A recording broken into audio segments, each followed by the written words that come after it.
মাসে 22 দিন কাজ করতে চাই। আগে যেরকম কাজ করতাম শুক্র শনিবারের প্রতিদিন, আমি সেভাবেই কাজ করতে চাই, কিন্তু স্ক্রিপ্ট তো আসা লাগবে। স্ক্রিপ্ট আসলে আমার কাজ করতে কোনোই সমস্যা নেই, আমি আরও হ্যাপি। কোরবানি দিয়ে কেউ শপিং করে না, অনেকে করে, অনেকে করে, মানে করে? গরু কেনার পরে দেখা যায় অনেকে আগেও গরুটাই শপিং আপু করে তো। কোরবানি দেখি আমি সবসময় খাসি কোরবানি দিই, তো আম্মা গরু দেয় দেখে আমি খাসি দিতাম। সো এবার শ্বশুরবাড়ি তো শ্বশুর গরু কোরবানি দিবে, আমি খাসি কোরবানি দিব, এই তো।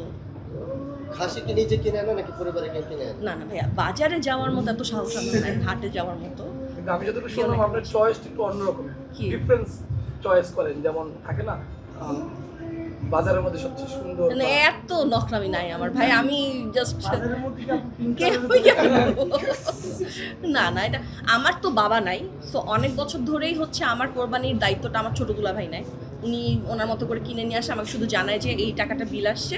আর যেটা হয় যে আগের রাতে গিয়ে আনন্দ নিয়ে আমরা দেখি যে কার কি এটাই তো একটা কোরবানিতে আনন্দ, তো এটাই।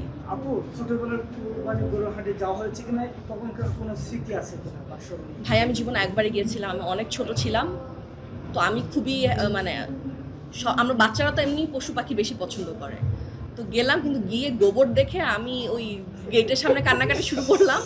পরে আমার বাবা কি করবে, পরে ওই যে বাবার সাথে যে বাবার অফিসের যে অ্যাসিস্ট্যান্ট ছিল ওনাকে দিয়ে আমাকে বাসায় পাঠাচ্ছে যে খুব জ্বালাচ্ছি, ওকে বাসায় নিয়ে যাও।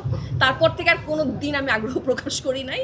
আর এমনি তো ভাইয়া মানে মানে আমার কাছে আসলে আমার দুলাভাই থাকাতে আমার কখনো যেতে হয় নাই, বাট দুলাভাই না থাকলে তো আসলে অপশন ছিল না, যেতেই হইতো। সো ওইটা হইলে হয়তো বা যেত, যেহেতু অপশন আছে না যাওয়ার, সেজন্য যাওয়া হয় না।